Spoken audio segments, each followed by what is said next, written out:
Okay, what kind of insect is this? What is this? It's got Where are you going to be sitting? one white. What is this? I'll probably put a couple of chairs right here. It's a Grasshopper? blue That's diagonal. Yeah, it Grasshopper? moves like that. Let's see what else we That got. one on that side. I think. See how long it takes for anyone to. One Ladybug. on this side. Somebody needs that shortly, I'm sure. This one. Let's see what else we got here. Butterflies. How was it we were able to? See it? Go to live streaming. You will figure out how to kill my knife. Hey, Tennessee Patriot, how you doing, sir? We got 3 people with us. We're gonna wait for just a few more people to get online. Hey, Music Will, Mrs. Wes S, how are you, ma'am? We got kind of a special one, guys. If you know anyone who might want to, would be interested in this one, maybe send them a message or something. Hey, good, David. I'm glad you're here. Wait, David? No. David? See if I can get it for you guys. Yeah. We got 8 people with us. There they are. The bees.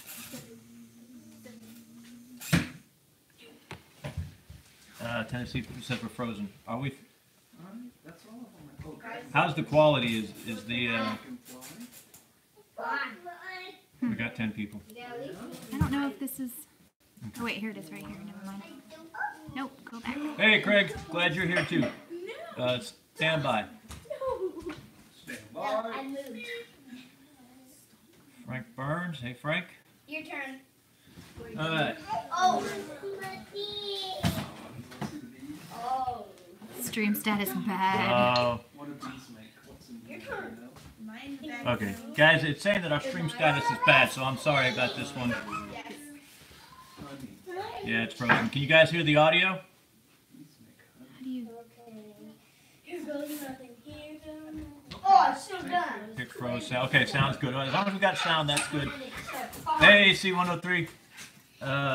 Jimmy. Hey, I'm glad you're here, Jimmy. Stand by.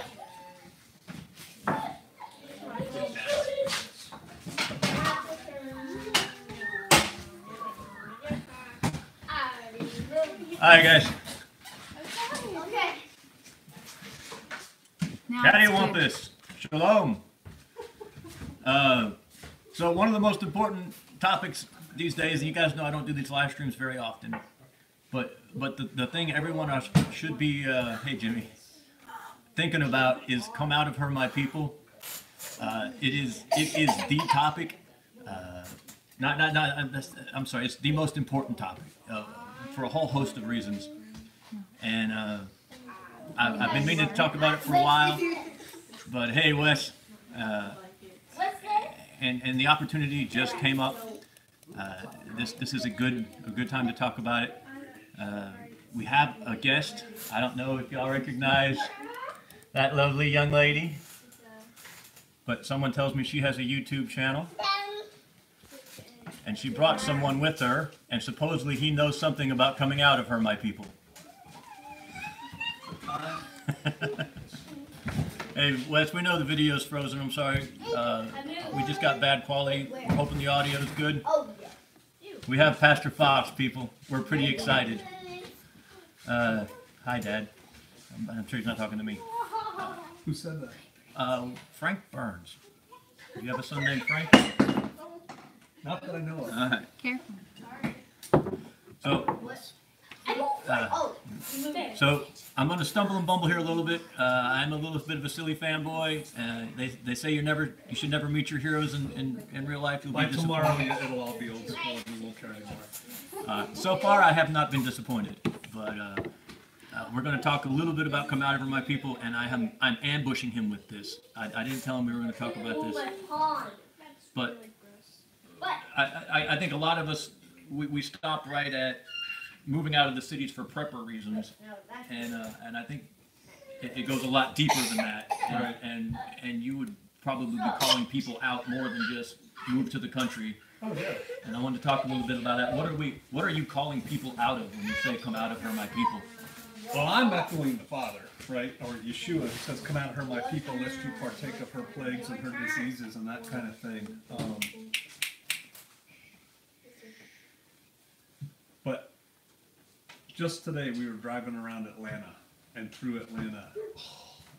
Wow. And so one, it's just the chaos and the noise, right? And then once you start getting out into the countryside, everything quiets down and we can get closer to the Father because we have less stuff in our brain competing with us for that. But the other thing is when we're I know you're watching too, right? When we're in the world and you're surrounded by worldliness and worldly people, my wife just went to Florida, about 2 weeks ago? Yeah, 2 weeks ago-ish. And she was saying how the people there, she goes, it doesn't matter how old they are, they like to get dressed up, go out and drink. Like they go to a restaurant, but all the restaurants have bars, and I know it's painting with a broad brush, but it's like it's a very worldly existence when all you care about is getting dressed up, going out and drinking, or come out of her, my people could mean, what do you do for entertainment? I like sitting on my front porch in a rocking chair and looking at what's going on. A lot of people are like all plugged into televisions and NFL. I know you like football. I hate football. You said that earlier. But it's just the whole concept. So yeah, I do tell people, come out of her, my people, and on the surface, let's get out of the cities, get out of the heavy suburbs. But it's a whole lifestyle. Hey, do you want to try to restart? They're saying try restarting. Are they hearing the audio? PJF is a little low in volume. Okay. I can sit. Bad connection.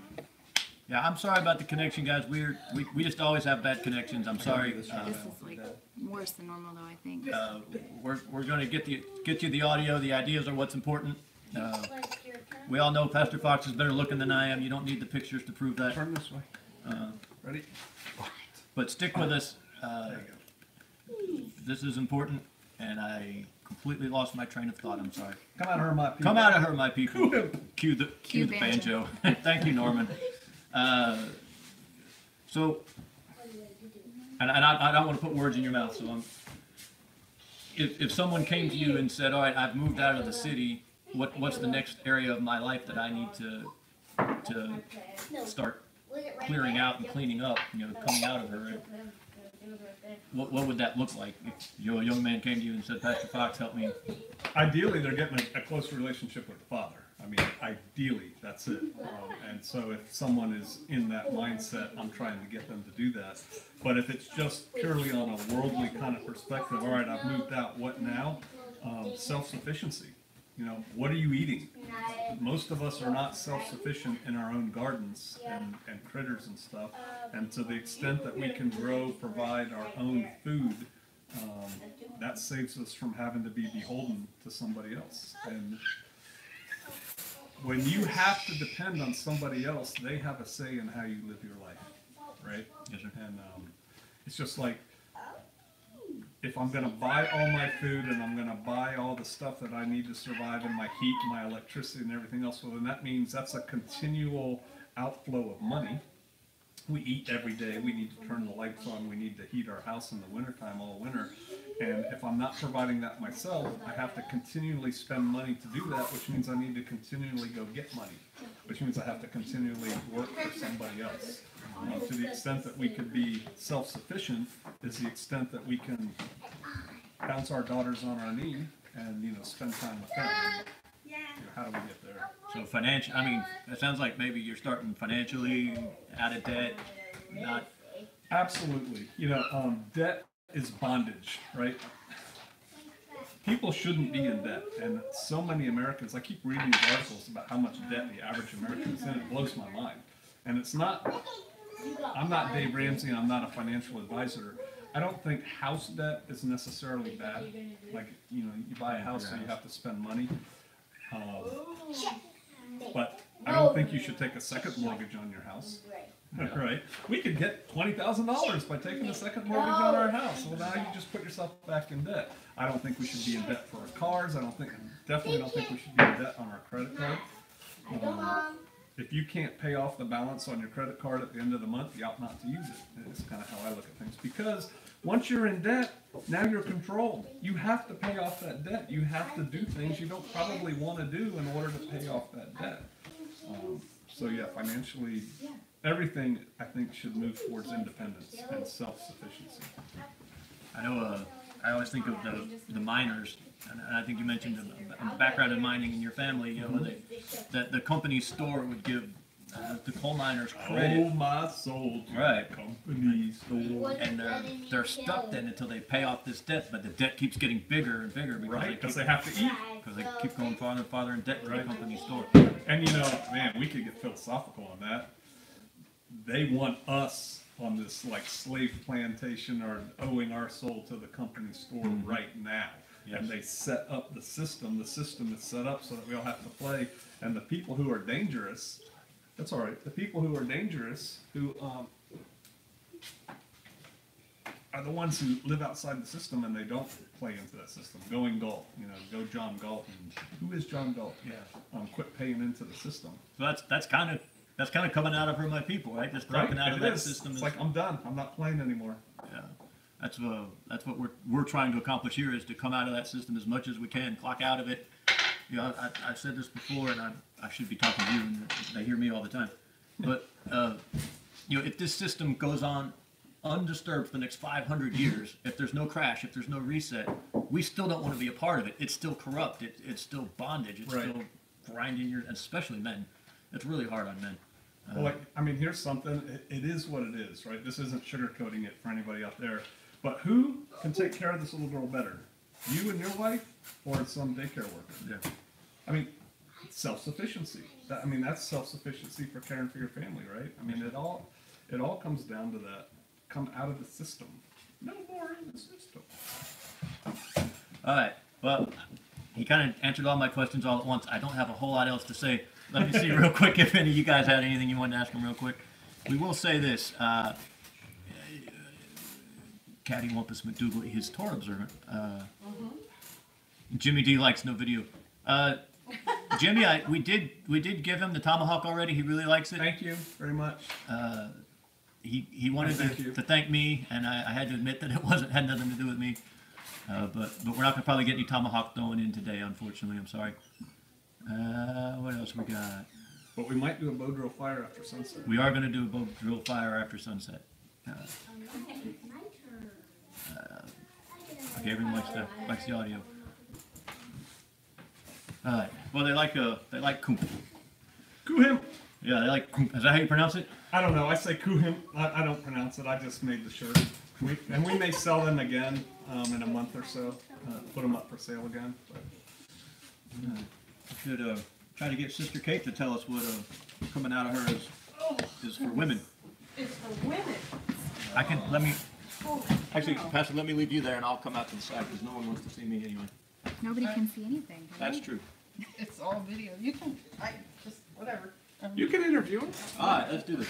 What is the question again? All right, well, let's phrase it a little bit. We got Sister Kate here, folks. Like I said, I don't know if you guys can see the audio or not. Shalom. But all right, so let me phrase this the right way, or let my thoughts catch up with my mouth. You know, as a man, all this come out of her my people stuff makes sense. You know, Torah observance makes sense. You know, preparedness and this radical, I won't say sovereignty because that people start talking about sovereign citizen and stuff. Right. But for a man, it speaks to our soul. Right. But what does a woman see in it? What's in it for a woman, maybe, or how does a woman plug into that? Okay. If a woman is going to come out of her, it's still going to be the same as a man in a spiritual way, because you are coming out of the world to your Father. So that's going to be number one. And the world is there. I was talking to Mariah about this earlier. In the Bible, the world is there as a fallback, as a I won't say a provider, but when there's drought in the area where the Hebrews are, they go to Egypt. And they are instructed to do that, go to Egypt. Or when Jesus' family is in trouble and they're trying to escape him being murdered, they go to Egypt. So you can go there, it's just that you do not want to be of the world. You do not want to have the values of the world. And when you're Torah observant, it makes even more sense because the rules that your Father wants you to obey are that much clearer. They are very cut and dried. They're very black and white, not like the world, which has no values at all, or very few, or very confusing values, or self-centered values. The Father's instructions to you make life just very, very simple, and that is good for a lot of people. They want those boundaries. They want to know right and left limits, because the world gives you none. The other thing about the world is it's chaotic. People who comment on my videos talk about just how wild and strange everything is. Women don't know how to behave like women. They're aggressive. They're messy. They're, it's even hard to describe. They're just not in control of themselves, and they don't want to do any of the things that women normally would have done. Stay home, take care of their children, be married, take care of their husband. They want to just let mom babysit everybody, and they go party with their girlfriends all week long. And so coming out of her means you're going to turn directly to the Father. You are going to withdraw from the chaos that the world is and get into the orderly life of the Father. And you're going to embrace being a woman, and you are blessed by the Father with certain skills. He makes you capable of raising your children. He makes you capable of taking care of your husband. He makes you capable of making food, taking care of animals, doing all the homesteading things, sewing, cooking, cleanliness, health issues. He gives us all gifts to do that with. And so if you come out, you're embracing that. You're embracing what the Father designed you for, what He's blessed you with, and you're fully living that out. You only get one life. You can't redo. So if you're going to spend 50 years messing it up, you're going to find at the end of 50 years of messing it up, it's still a mess. All right, so there's two things I want to specifically ask you about that are probably a little off topic, but you just made me think about them right now. All right. So the first is if we got, you know, some bleach blonde bimbo in here with big hoop earrings and all the makeup and the high heels and everything, and she might look at you and say, well, you're wanting to come out of a system specifically designed to protect you from the bearded one back here. Why would you give up that protection, you know, and trust a man versus all the money the government's going to give me? All the protections they claim they give women. Right. Okay. So I've addressed this before. All right. So let's look at that. Let's say the world gives me $2,500 to live at home with whatever children I have or don't have, versus I'm now married to a man. Guess what? The world doesn't know how to go out and clean my gutters for me. The world will not take my trash out. The world will not protect me. Right? The world will not protect for me from things. The world will not, it'll give me the money, but then it doesn't tell me how to pay the taxes, how to invest it. None of the things that a husband would provide for me. When I had my surgery, I was airlifted from where I was to another state 4 hours away. That was it. Like, boom, I'm here, now I'm there. In the meantime, my husband went home, shut up our house, took care of all of our animals, made sure we had the right documentation, drove the 4 hours back to the hospital in the middle of the night, and then had to deal with the medical stuff that in the meantime, x-rays and the doctor visit and everything else. Show me the world doing that for you. All right, so let's talk to a young woman real quick. Mm-hmm. And this is a young woman who probably sees that the system as it is isn't working. Mm-hmm. But it's offering her, it's telling her you can't rely on men, because women can't rely on a lot of men these days. Well, that's true. The men need to buck up. The men need to buck up. But this young woman is being told she's got to get an education, she's got to get a job, she's got to go get her career, she's got to go get her whole life in order. And then when she's in her 30s, maybe now she gets married and has a kid or two. What would you say to that young woman, or would you counter that advice at all? Do you think that's maybe the way to go? Okay, so if you look at the world the way it is, if you're a woman alone, there's no one to protect you, and you will be eaten up, you will be chewed up by that world. Even if you have a career and you go into your career, the career just offers you the intellectual side of it. The career does not offer you the homestead part of your life. And so if you're a young woman, instead of taking all your skills and pouring it into some very cold career thing that just pays you money, how about if you take the same skills and pour them into your household? What's wrong with you raising exemplary children? What's wrong with you taking great care of your husband and you forming a very powerful couple together who are able to take on the world. And you have to understand the world is a limited place. You only have so many years. You can't just stand up and fly to the moon. You're in this little box. And what do you want to do with yourself when you're in it? Do you want to wait until you're 30 and then try to do the things that you've been born to do and are easier for you when you're 20?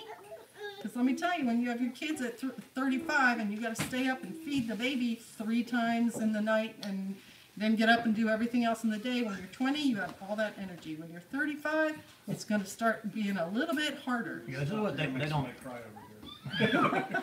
they don't tell women this these days, that your ability to have a child and even to cement a man to you, that's a limited phase in your life. That's you know? right. You can't do that later on. That career, you can have that later on. There, I think of and she's not, maybe her belief system isn't perfect, but the one I always think of is what was that lady who did Concerned Women for America? Oh, now you're talking something I don't know. I'm sorry. Shucks, what was this woman's name? She was a mother. She had 6 kids. Mm-hmm. When the last couple of them started getting into school, she wanted to start improving the world, and so she just started writing letters. And Sure. at the end of it, she was one of the most powerful women in America. You know, Ronald Reagan would take her phone calls type thing. Wow. And you know, she was a mother, and after she had her children, now suddenly she had her passion. She knew what she wanted to do, and she had the time and the ability to go do it. And she did. She was a pretty impressive woman, and I'm not all that big a fan of many women most of the time. Present company accepted, obviously. Well, that's exactly the point. Once you've raised your children, if you have your children when you're 20, when you're 38 or 40, now they're adults, and now your time is your own. And in the meantime, you've accumulated all the knowledge and all the skills in that younger time frame. When you talk to me when I was 40, I still had gone on. When I was 42, I got my EMT, and when I was 42 firefighter, 44 EMT. So if you go ahead and do your family first, you still have plenty of years left, like you said, to then take all that maturity and put it in your passion and your, right now, like, for instance, we're living that. Pastor and I are traveling around when we want to because we paid our dues up front, did our family living up front. I'm learning how to paint. It's something I've been interested in, and my daughter started doing it. I'm like, I've got all the time in the world now. I can actually do this thing versus... Okay, boys, I'm sorry, y'all being pretty good, but keep it down. Naomi. I'm sorry, sister. That's okay. Versus trying to do that stuff like right now. Like you all trying to work a job with little kids around. Too many distractions. You want one focus. So do the family thing. Do it great. And then go on to your personal interests. You still have plenty of time to do it. May I sneak the pastor back in here real quick? Oh, yeah, absolutely. Because you made me think of things I wanted to ask him now. So let's talk to that young man who he's in a society that has given him permission to play video games all day and have brief, meaningless sexual encounters whenever he wants. They say it's feminism and they say it's for women, but really what it's done is liberate men. Right? It is. No consequences. No consequences. You know, do whatever you want. You don't have to raise those children you may or may not make. Many of these women feel like they have no choice but to have these sexual encounters with you, or right, because they crave no that. one will like them. Yeah, they crave that masculine, whatever, you know, their desires for their husband. They don't have a choice. It's hardwired into them, and they have to do it. How do we call that? And this is a hard question. I'm not expecting you to have the answer, but how do we call that young man out of that life that while you're in it seems great? You know, I mean, you got no responsibilities. All you're doing is living for yourself. What do we tell that young man that all this hard work and risk we're asking him to take on, what's the payout? Why would he do that? Yeah, I don't know that one could just take a young man off the street and tell him that. It says raise a child up in the way he should go, and when he's old he will not depart from it. It's something you have to pour into people. They have to realize what right looks like, what good is. And those young men who just want to sit around and play video games and get fat, dumb, and lazy, and they need to go out into the world and forge a living, something. They need to. I say life begins in 8th grade, right? I say that about 8th grade, choices that you make start mattering for a lot of your life at that point. That makes a lot of sense. And I think kids should get out of high school with a life plan. This is what I'm talking males. I'm going to do this. This is my trade. This is my skill. This is my life that I'm going to do, so that one can get a wife, have some children, provide a home, for them, because it's the man's job to provide, right? It's not the wife's job to go out there and provide. It's And her it's job to keep deeply the house. satisfying too when you It's do it. wonderfully Oh, satisfying gosh. when you look around and you go, this is mine, and these are my kids, this is my wife, and I'm doing something about it.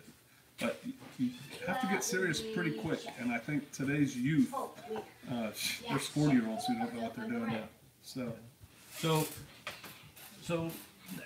and I think you're actually doing something about this, but I know for me as a parent, I've finally sort of gotten myself in a direction and moving in the right way. I'm not saying I'm there yet, but I got all these kids coming up now. I've got 7 daughters and 6 sons, and some of them are marriage age. What are we going to do about these kids? Are we going to leave them to just find the best they can from what's out there? No, man, you got to talk to them. You have to talk to them all the time. It's kind of like what you and I were talking about earlier, especially as they get older. They're like little adults. They reason, they have choice, they have decisions that they have to make, and we have to tailor our approach to them depending on where they're at. Do the best you can with what you got where you're at. We have to communicate with them in a way that works. And again, you're not going to find some stranger and know this is how to communicate with this person. But with your own children, you should be raised. Like in society today in America, there are kids who grow up knowing they're going to college. It's not even a decision. You're going to college. There's kids who grow up knowing they're taking over the family business. It's not a discussion anybody has. So we're sending you to school, you're going to get these trades, you're going to work, you're going to sweep floors when you're 11, you're going to become vice president when you're 30, whatever, boom, boom, boom. They know this thing. It's all in the way we raise our kids. And as far as young men out there, I think you have to earn their respect first before they'll listen to anything you have to say. And so you have to be worthy of respect, I think, before people are going to listen. This is one of everything to me is vital. I'm way melodramatic, but young men. It seems like trying to reach young men. The only way to save this thing and get society back on the right track is to get men back on track. I totally blame the men. I got in trouble doing a MGTOW video, and it's still a very popular video because you got all these whiny girl men out there going, you don't understand women today. No, you don't understand. You got to go out there and be a man. You have a good woman. I have a good woman. This did not just happen. We're not lucky. It's not magic. We have good women because we're pretty good men. Are we perfect? No. Are we sinners? Yes. I mean, I get all that, and we're not all that, but we've got something to do with that too. A little bit. Yeah, that's where your wife would not be with you if you were some fat dude who sat around playing Halo. Nope. Right? And I mean, she wouldn't. And I love Halo. Let's be honest. I love Halo, but I don't get to play it anymore because I have a wife. You have responsibilities. I have responsibilities. I think a lot of men, period. They go for that flashy woman anyway. They're chasing the wrong women. Yeah, the bleach blonde. Oh my gosh. Hoop earrings. And if you're a bleach blonde with hoop earrings, that doesn't mean you're evil. But It's a stereotype. Yeah, the stereotype I'm talking about. We're out at bars, and we're chasing the women we have sex with that first night. I've been there. I've done it. I get it. I mean, I have a very dark period in my history we won't talk about. But what's that? The definition of insanity is doing the same thing over and over and expecting a different result. Yeah. If you're chasing the same type, using the same techniques, and it keeps working out badly, hello. Yeah. Or you're just chasing a woman whose whole life demonstrates that she cares about material things, or she's not serious-minded. Oh, yeah, did you see that thing? I saw this thing on the internet about that some girlfriend had 22 rules for her boyfriend or something. It's like, one, I would have never been in a relationship with anyone who thought like that anyway. But two, the first time you show me that is a boot out Yes. the door. See ya. Goodbye. I mean, it's like, come on, man. Are you kidding me? No. And what kind of man even considers, because this isn't like this, first of all, if the list is real. But if, let's assume it is, this thing doesn't just appear on Tuesday. This has been a part of this person, this woman, this girl's personality for the relationship. Mm-hmm. And now she's just had it, she's got to put it down in writing. Why are you hanging out with her? Right. I wouldn't have a friend I wouldn't work a job that had those kind of rules. Right, come on, man. Try to form a life. There was somewhere else I wanted to go, and you may have even, I know what I wanted to talk about. We got these beautiful young children we've raised. Mm-hmm. They're good people. Mm-hmm. Where do you find mates? Where we find mates, you know? Oh boy, I see that. I still work on that. You know, we have to trust the Father. Number one, you raise your kids to the best of your ability, but then at the end you launch them, right? You have to try and provide opportunities where they're hanging out with people like that. This will shock some people. I'm actually a believer in arranged I think marriages. Not, you have to marry this guy and, you know, the woman's weeping and you're marrying your 16-year-old daughter to some dude that looks like me. No. Right. But facilitated. Maybe not arranged, facilitated. But it's like, you have a good son, I have a good daughter, they should meet. Let's spend time together as families. Right. Nature will take its course. Right. Absolutely. Nature will take its course. Yeah, so watch them. Yeah. Let's not spend too much time together. All right, so talk to my subscribers real quick. My average subscriber, if you look, we have these things called... I recognize a lot of them. Yeah, hey, TJ. Most of them are yours. Oh, hey, there's Bear. Or Squid. Is he Bear or is he Squid? He's Bear. He's Bear. Hey, Bear. If you look at my average subscriber, he's in the, I think he's 35 to 55 demographic. Okay. He's a man. We don't know this for sure, but he's probably not... He's watching some YouTube videos that he's maybe not always following through with some of the stuff that's talked about. Can we encourage this gentleman to get with the program? What program? Well, a program. You know, TJ Bear from Squid and Bear has been putting out some good stuff on his Patreon channel lately. There's a plug. But basically, you can't get to... I guess you could just arrive at where you wanted to be, but really, just like when I came here, where am I going? How am I going to get there? Right? And you know, there's about 5 different ways I could come here.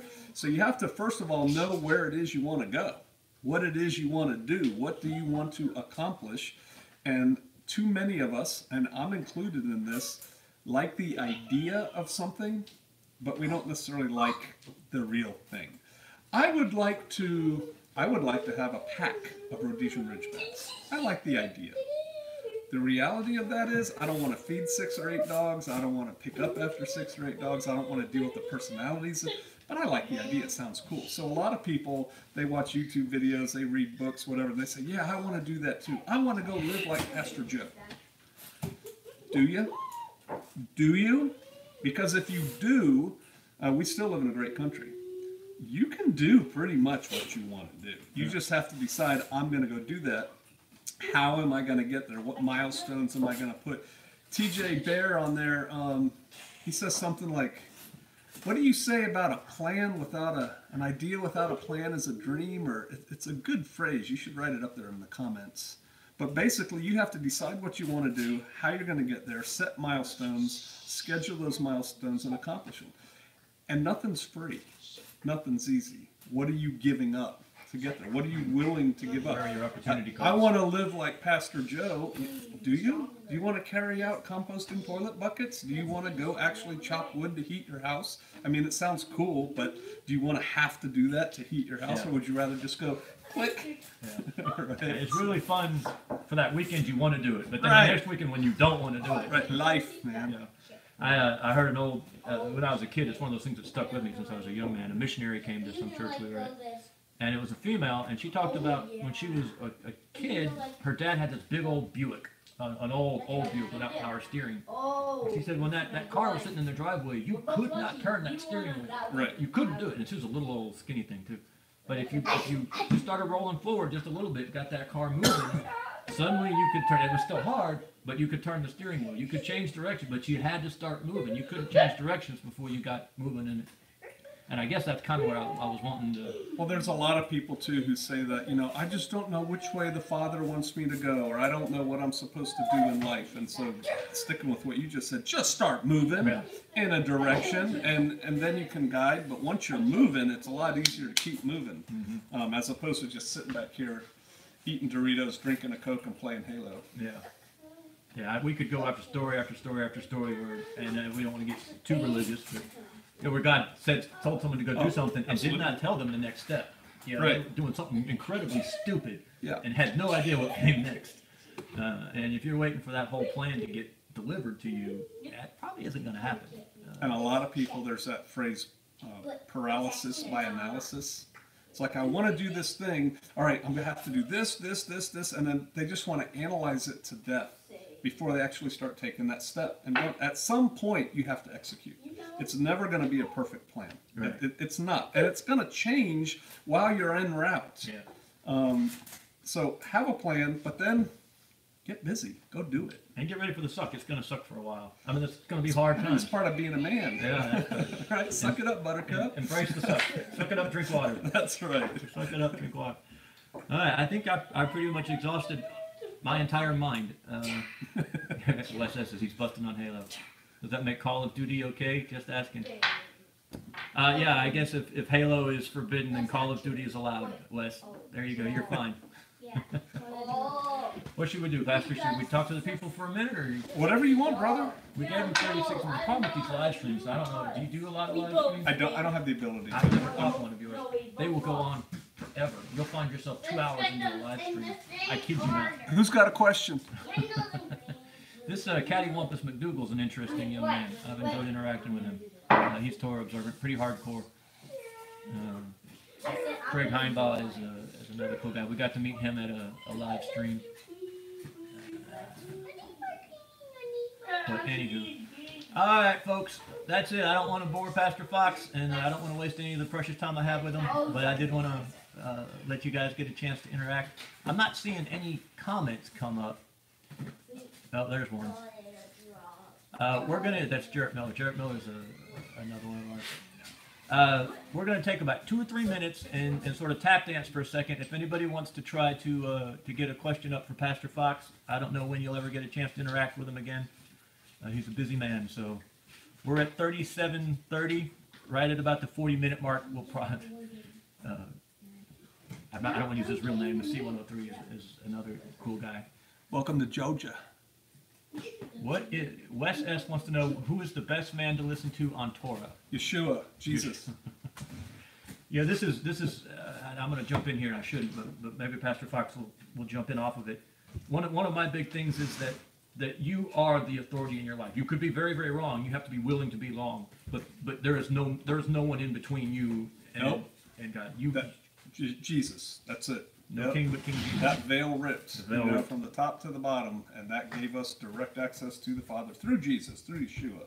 But we don't need to go through Pastor Joe or Bob Johnson or whoever. It's just straight to him. This is one of those things we got to convince men. Men have to realize that you can't blame Pastor Fox for what you got wrong. Well, Pastor Fox taught me, and God's going to say, I gave you the book. Can you not read? Well, in the end, we're all standing alone in front of him, right? That being said, if Wes takes, and I know Wes, he does take his responsibility for himself. Is there someone you would suggest he could go to get started? Yeah, I get that question a lot. Like, what do I read to understand Torah? The first 5 books of the Bible. An important thing to understand, though, is that God's chosen people have always been and will always be Israelites. Israel. Not the nation state thereof over there in the Middle East. Israel. And Romans 11, the tree, the olive tree, some branches were broken off because of their unbelief. Unbelief in what? In Yeshua, in Messiah, in Jesus Christ. Other wild branches are grafted in because of their belief. Who's that? Us. What is the tree? It's an olive tree. No, the tree is Israel. right? So Israel, we are Israel, and so you have to understand that we are Israel when you go back and read the book. All the promises are to Israel. There's no promises to Americans in there. It's to Israel. So Here's what I would add to that, Wes. Is King James? They're asking yeah, good we were questions. both reading it just earlier. Yeah. Yeah, Well, that's all I preach out of mostly. But I like a bunch of different versions. So do I. I have a lot. I stick with King James Version because it's just beautiful. I love reading it. Mm-hmm. About the Torah thing, Wes, and I know I've got to talk with you, and I know you're at least as educated on the scripture as I am, if not much more. But I think what we've got to do, especially as Americans and Westerners, is we've got to get all of our commentary out. There's this verse I like to talk about where it's in Torah somewhere. It says, "Do not boil a kid in its mother's milk." And Right. and that blows our mind sometimes to say why. Well, it doesn't matter why. But when we approach that verse, we don't say, okay, we can't boil we can't serve dairy with meat. Is what some Can't have a people take out of it. cheeseburger. Right. I had a guy, a Christian pastor, tell me one time, he goes, "Oh, I've started keeping Torah too myself." And he goes, and, cheeseburgers are right out. And I went, yeah, when I came to understand Torah, I quit boiling kids in their mother's milk. But I eat the heck out of cheeseburgers, man. We've got to look at it exactly what it says. Right. You can boil a kid in some milk, just not its mother's milk. You could boil a chicken. If a chicken's mother had milk, you could boil a chicken in it. You've got to look at it for what it says, not what we think it says. Right. And all of us, me especially, I had to come out of the church, and it was a very painful process to give up some of those preconceptions where I thought I knew what it said, but when I stopped and looked at it, and it doesn't say what I thought it said. Oh, I tell people it's a dangerous thing when you start reading the Bible yourself without somebody telling you what everything means. I mean that facetiously. Pray to the Father, read the Bible. You're an intelligent person. He'll reveal to you what it's talking about. Now, I do want to ask your opinion on one thing. And I'm asking your opinion. I'm not trying to score debate points again. But so we have the law given at Sinai, right? Moses gives the law, and my understanding is that's a universal law. But right towards the end of Moses' life, right before the children are about to go into the Promised Land, he kind of recaps the law and adds some to it. And not adds to it, but there's some stuff that comes up then that then has the prefix or preface, probably better, when you come into your inheritance in the land. Are those, would you say that those are laws that only apply to Israelites living in Israel? That's a great question. And so I'll answer the question and then talk about it a little bit. Don't know, right? I'm okay saying that. I'll give you an example. Something we're looking about is you give the land a rest, right? The land gets a Shabbat every 7 years, right? But it says in that when you come into the land that the Father gives you or that I will give you. Okay, well, clearly that's talking about the land that God gave the Israelites, which is big. It goes into Iraq and modern day Iraq and stuff like that. So on the one hand, that's there. But Shofar Mountain, did the Father give me that? I would say See, probably, yeah. I think he did, Yeah. right? And so we struggle with this too. I'll give you another one, Sukkot. All who are Israelites born shall dwell in booths. I wasn't born an Israelite. Right. I was born a pagan, Yeah. It's the German parents who do Yule logs and stuff, So do I have to dwell in a booth? I do, Yeah. but, There's no, you can. There's no, because you're not an Israelite doesn't mean you can't. I am an Israelite. I'm a sorry, grafted in not Israelite, born. but I'm not born. Right. You're not born in Israelite. It doesn't mean you can't Right. celebrate Sukkot. But And should you? I think one should, Yeah. right? And I gave a sermon on that recently, which we're not going to go into now. But yeah, some of those questions are good. And I think those are great things. That's things we kick around campfires at Shofar Mountain, or when it's cold, when we're inside the community house, around the wood stove. We talk about this stuff late into the night.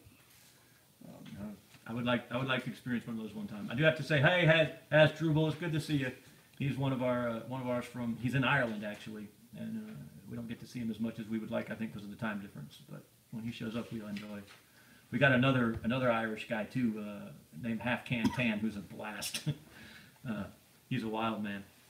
All right, guys. Well, we said we were going to give you till 40 minutes. We went to 44. Did we miss any questions up there? Oh, I just saw something about a synagogue. Are the synagogues all going to be in jeopardy from now on? Hey, Craig, I think I wouldn't that restrict shooting? it.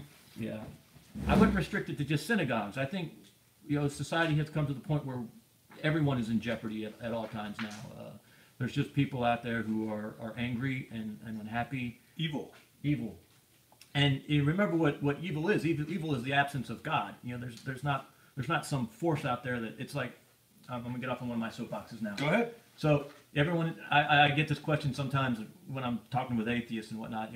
Well, if God's good, why did He create evil? Well, God didn't create evil. Evil doesn't exist as a thing. Just like cold and dark don't exist as things.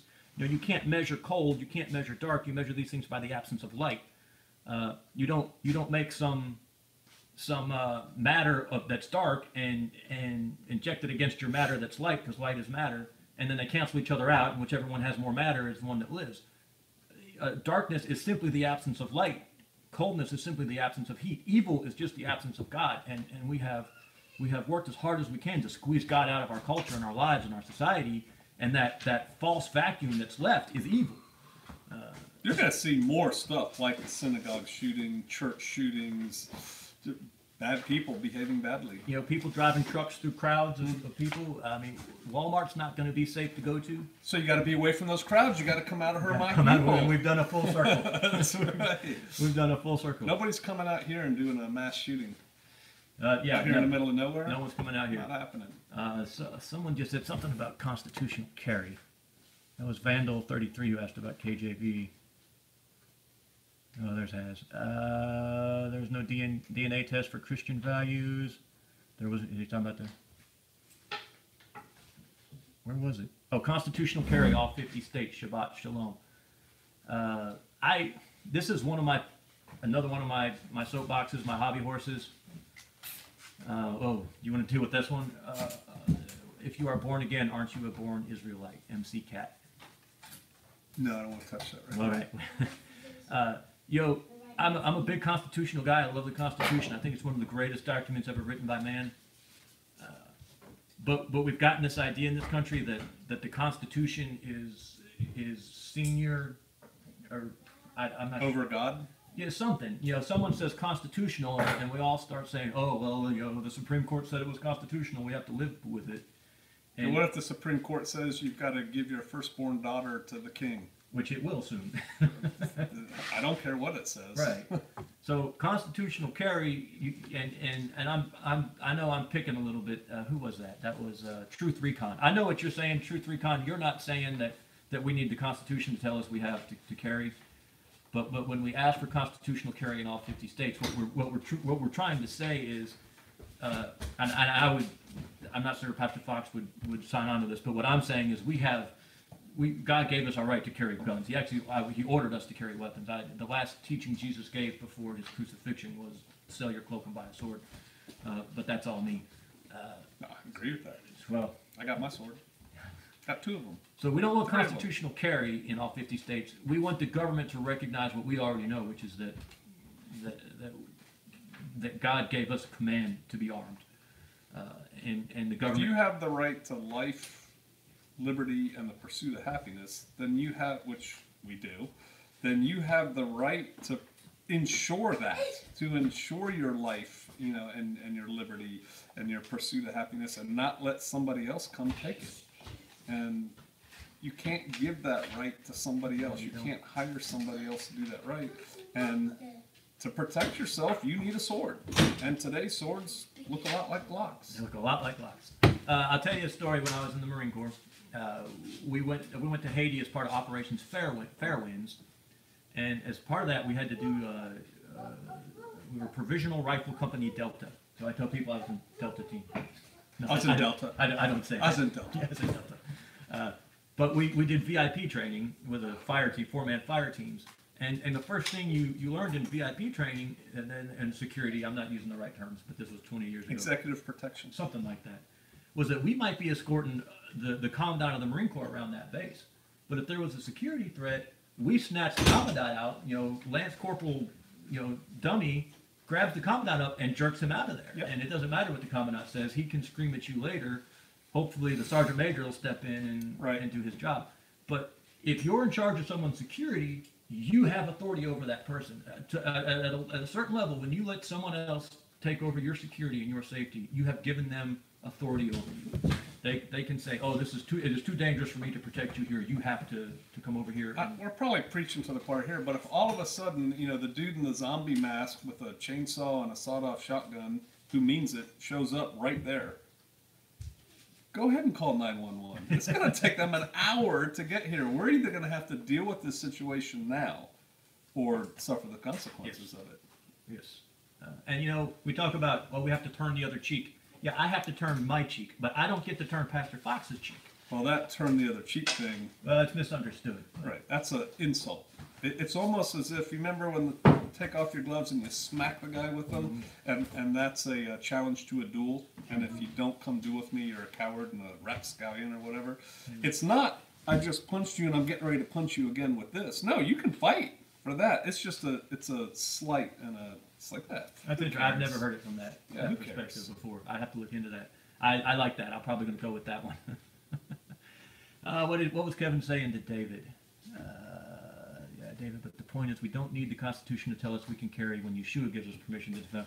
Kevin's, we've actually got to meet Kevin in person, and he's Torah observant. We don't always see eye to eye. Can we say that, Kevin? But he's got a very keen mind, and he questions everything. Truth Recon, his sword is a Colt 45 and a 10mm Glock. Oh, that's his wood sword is a 10mm Glock. Okay, so his 45 in the house is a 10mm in the woods. And whoever was talking is very correct. I'm assuming he was talking about you. I thought he was talking about you. Oh, I think it was you. Maybe she was talking about Sister Kate back when she was talking. That's right. Just late to the party. All righty, guys. Well, we've appreciated it. I've enjoyed this. This has definitely been my best live stream ever. I don't know, did the video ever turn on, or was it always just audio? And now I have to wait for someone. Oh, Kevin, yes, but I love you anyway. Kevin and I are actually arguing another point on a different forum right now about Matthew 5:27 and 28. And I can't tell, he just did this mental gymnastics on me, and I can't tell if he won and he just switched to my side, or if it was a rhetorical. He's got me confused right now. I have to go back and figure out what's going on. But either I won and he switched sides, or he's been leading me along the whole time. It's one of the two. Wes, I thought you were leaving, Wes. Wes has got a 357. Oh, Frank says her audio only. Oh, they can't see us. They can't see us. Yeah. So Palmetto Paratrooper could have been on this video. Yeah. And no one would know. No one would have known. Yeah. We should have had him on. All right. There's Haz. God bless the second you have. Yeah. Haz Drubal. Now I almost want to go longer and just let Haz type for a little while, because being in Ireland, he has a lot to say about our Second Amendment and kind of what he's seen over there, and some of the hoops he's had to jump. Is he from Ireland? He actually lives in Ireland.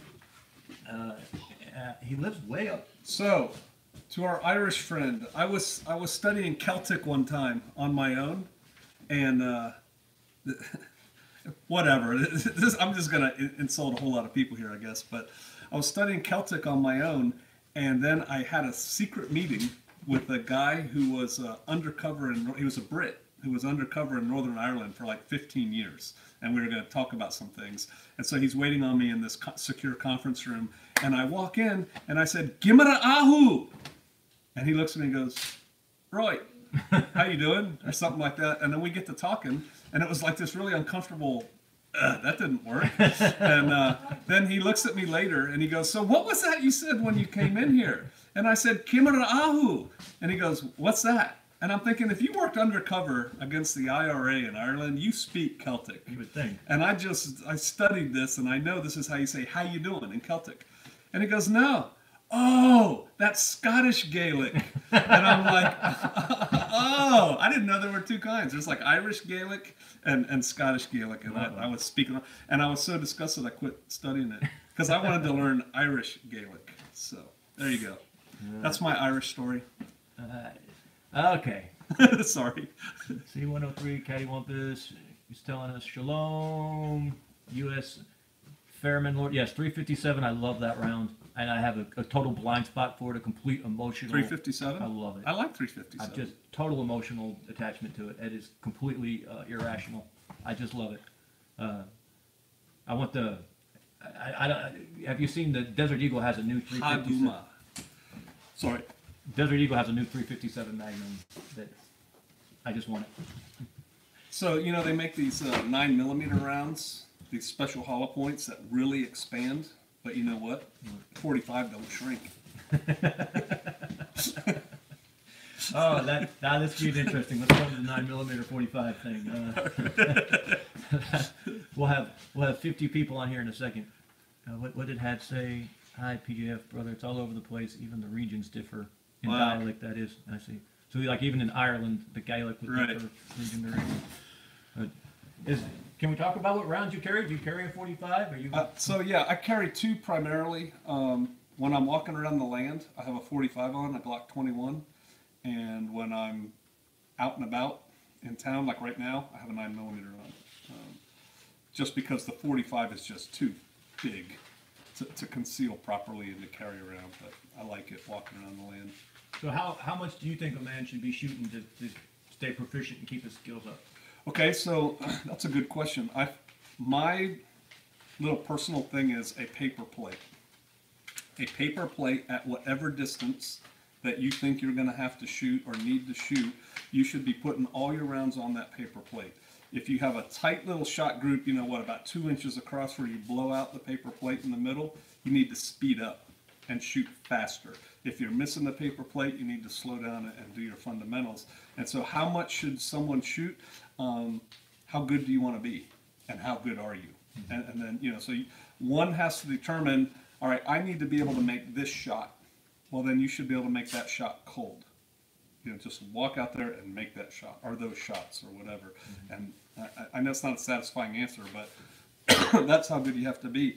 At one time in my life, I was shooting a couple times a week because we had to be that good. I'm not shooting that much anymore because I don't have the money. Right. Right? And I'm trying to build a house. But yeah, I don't shoot as much as I should, but I gotta get. Can you hit what you're aiming at? Well, under the conditions that you envision having to do so. I tend to look at a mag dump, and I actually don't do as small as a paper plate. I will actually adopt that now. I do a little bit bigger, but if I can do a mag dump and keep everything in the torso safe size shape at 7 yards, because that's just what the FBI has told us for years is the average. Right. Yeah, you got to pick something, and I pick 7 yards. I use a paper plate because they're cheap, and because, you know, paper plate fits nice over my head, it fits nice over my upper chest, it fits good on my pelvis. You know, so if I can hit that paper plate, I can hit a paper plate. That's kind of what is there a need for you to be able to hit the 3x5 card? Yeah, in some jobs, you know, maybe you want to be able to make that shot, but I'm happy with my students if they're consistently on a paper plate. Let's do that. Whether that's 100 yards with a rifle or 600 yards with a rifle or 3 yards with a handgun. Let's talk to the tactical idiots for just a minute. Now, there's none of them on here. There is not, actually. We got all pretty good guys here. But my big thing, one of my big things is the militia, because I'm all about men taking their authority and whatnot. Right. I just kind of lost my train of thought. I thought I had a good angle to go on this. What? I was talking about shooting paper plates. Yeah. I guess, you know, if I have to consider, you know, every man a member of the militia, and every man has a responsibility to look to the security and safety of his family in there. What is a minimum skill level that man, a minimum, you know, where this man can say, okay, I've achieved. Consistently hit a paper plate with your rifle at 200 yards. 200 yards, paper plate rifle. Open sights. Open sights. Yep. All the guys you want to put on there, fine, but you need to be able to do it with open sights, 200 yards consistently. I think that's a really good standard, actually.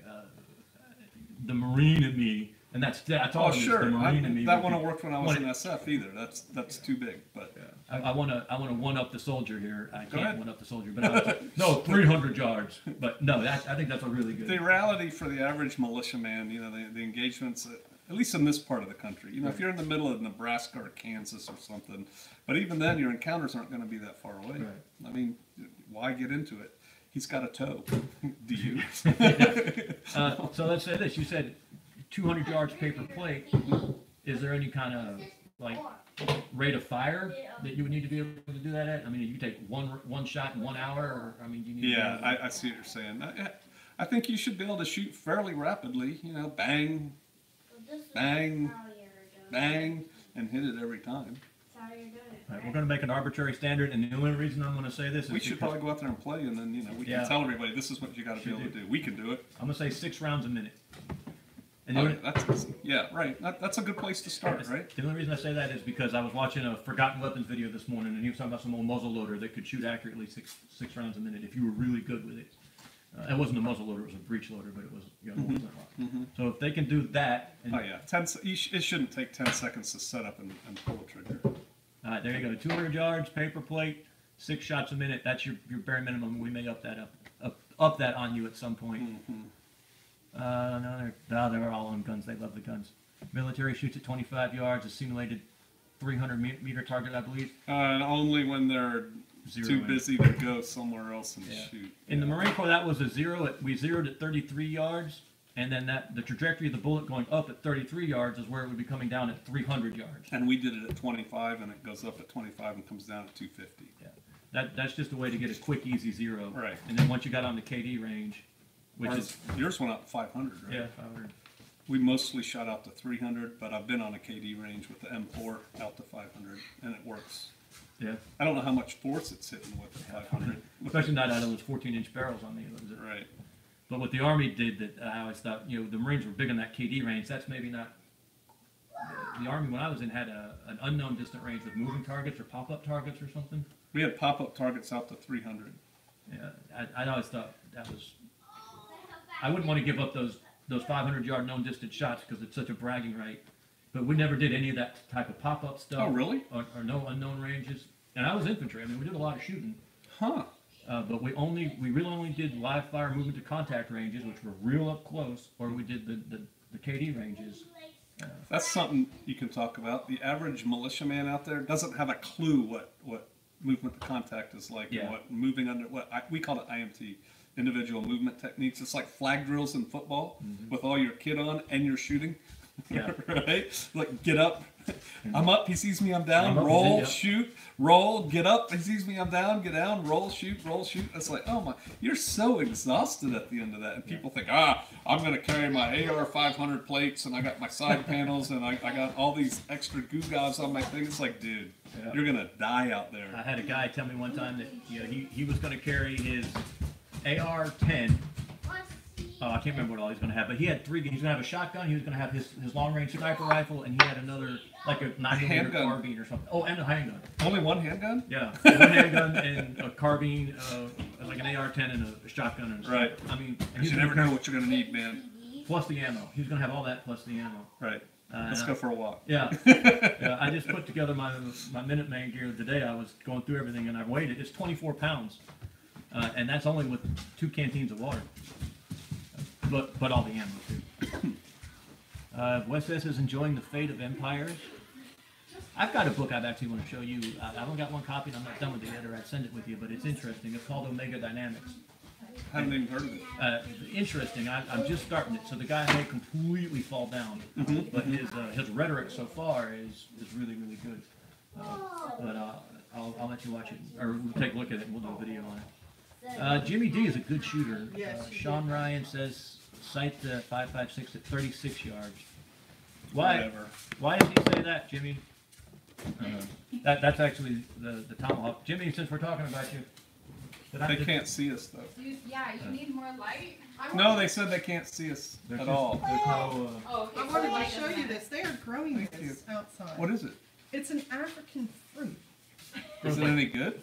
I have no idea, but they have tons of them. It's a total volunteer. They just put the seeds out and it took off. Thank you. Yeah, let's cut it. You want it back? Let mommy decide if it's... Ken Fannin says the Marines do more of that now. I think he's talking about the moving targets and the pop-ups. Yeah. Isn't that crazy? Oh my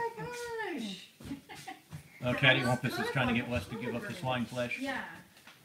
So, do you eat the seed or you we tried to get off of here now. Here you were at a minute and 3 minutes. An hour and 3 minutes. Alright guys. I don't really want to eat this. We're going to call it. We appreciate you. We just got to 41. We got our most viewers of the whole thing. Yeah, this was fun. This was fun doing it. I love the live streams. They are a blast. Yeah. I don't do them. I wish I could do this more often. This is kind of cool. This one will do it. This iPhone will do it from the cell tower, but the The picture is really bad. I get SOS some Shabbat, some Saturday nights. I'll get back from services and stuff and get myself sorted in time. I lay down, turn it on, he's on live. He and his wife. And I get to watch them sometimes. But Yeah. I never get to do them because I just don't have the feed. Maybe make jelly or something from it. Sister Kate, someone said hi. Has Drubal said hi. Who did? Has Drubal 121. Hey, They can't see you. They I still know. can't see. But shalom.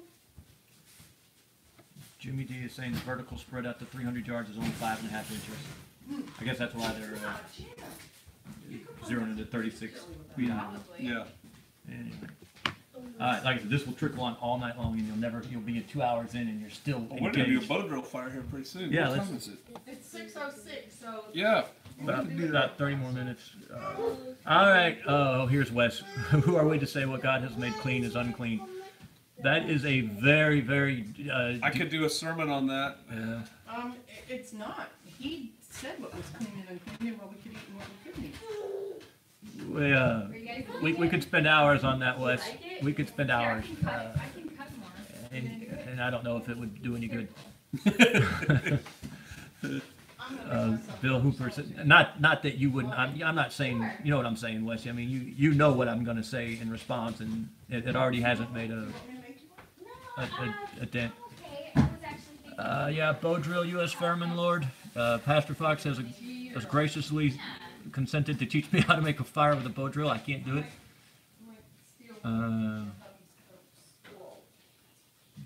I guess Bill is one of both of ours. Thank you, Bill. It's kind of a All right, there we go. So we appreciate you, men. You guys have a good day.